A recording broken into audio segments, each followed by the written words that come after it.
सुमित वत्स जी, अनूप शहर से। राधा राधा। राधा वल्लभ श्री हरिवंश महाराज जी।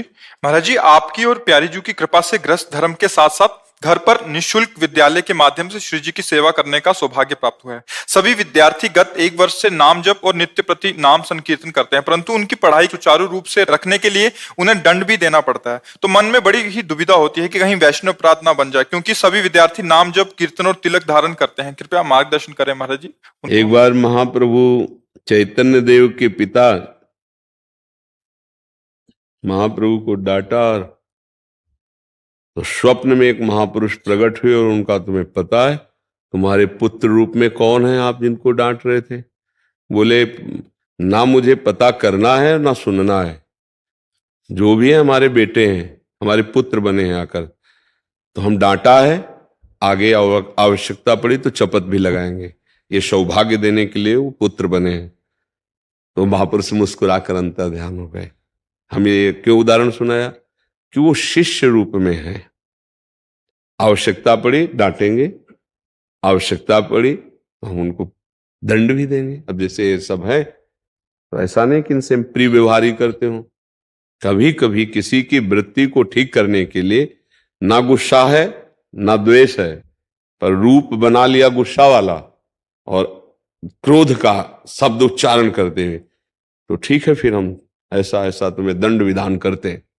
वो डर गए, उनकी वृत्ति सुधर गई, वो गलती नहीं करेंगे। आज तो नाराज हो गए और एक सेकंड के लिए भी हृदय में कोई जलन नहीं है, कोई द्वेष नहीं है, पर वो हमें नाटक करना है।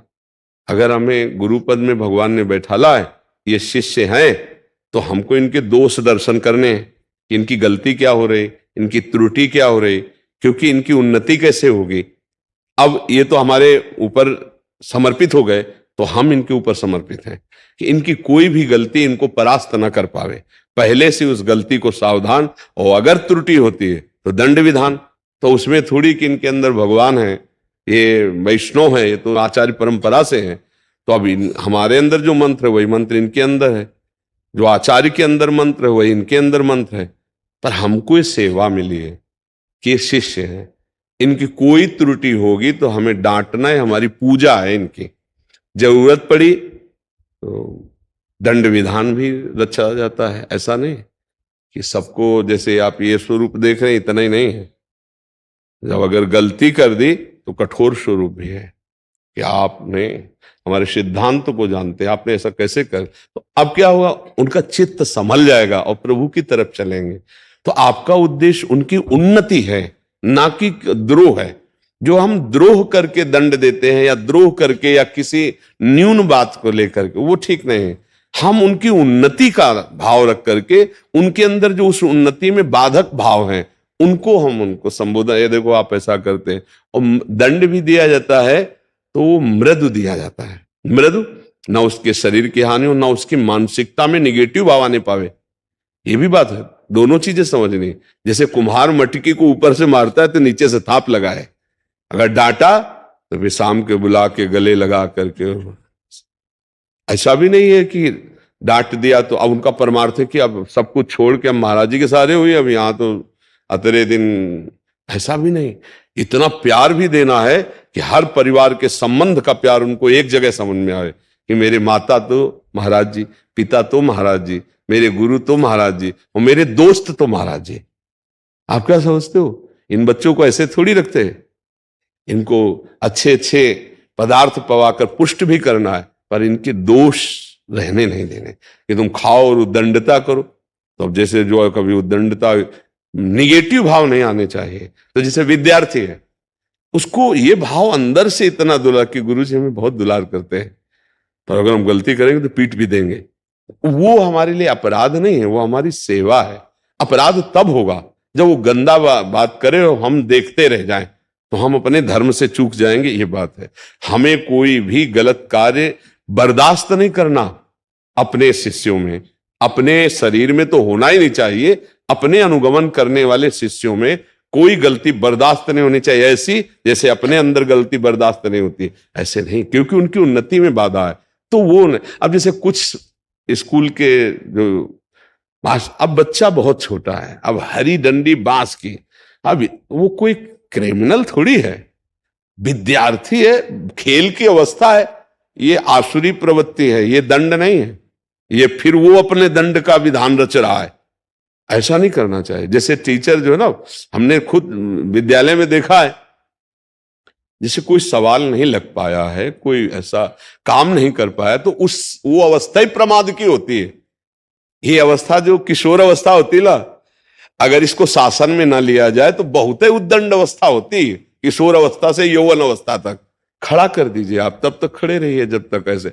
अब ऐसे कि बांस की छड़ी से पूरे शरीर में वो ये क्रिमिनल के साथ व्यवहार होता है। ये मतलब शासन विभाग का, गुरु विभाग का दंड विधान होता है। ये खड़े हो जाओ आप, जब तक हम क्लास में पढ़ाएंगे तब तक तुम खड़े रहोगे, बस खड़े रहो, चलो उस पर खड़े रहो। ऐसे मृदु दंड दिए जाते हैं जिससे उनको अपमान भी महसूस हो और अपनी गलती को भी महसूस हो। कठोर ऐसे बहुत सावधान, क्योंकि जैसे मारने का भी ढंग है तो वो दंड दिया जाए। जैसे एक स्कूल में टीचर थे, वैसे पकड़ लेते थे।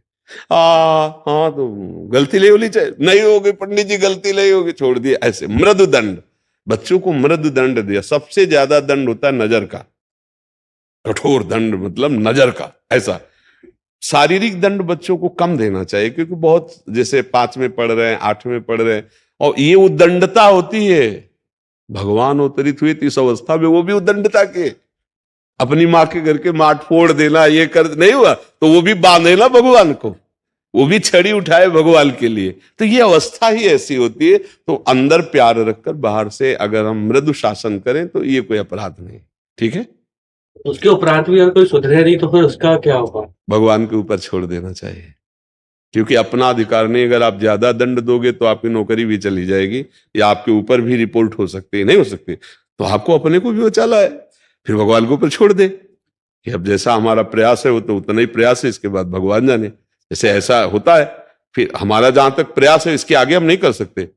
भाई उचित हम आपको दंड दे रहे हैं कि जाओ 2 परिक्रमा वृंदावन की लगाओ, भोजन नहीं मिलेगा एक टाइम, तुमने गलती की, हाँ गलती।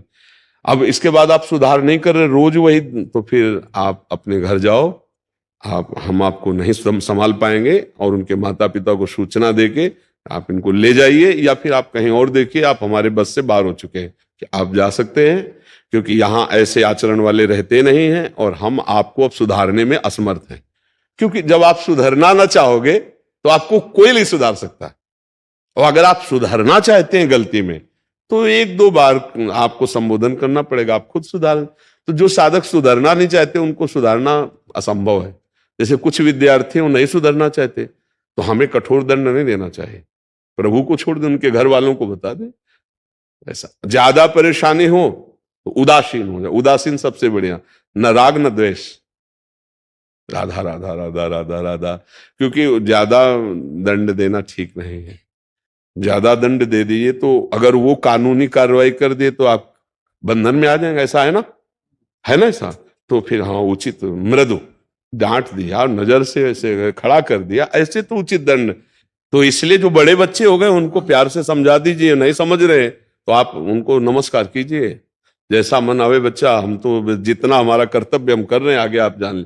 और अगर आपने ज्यादा उनको बेइज्जती की ना, तो आज के बच्चे बहुत चतुर हैं, बड़े प्रवीण हैं, बड़ा आज के बच्चों में इतनी मानसिकता बुद्धि मानी बढ़ चुकी है कि मर्यादा का त्याग 1 सेकंड में कर देंगे।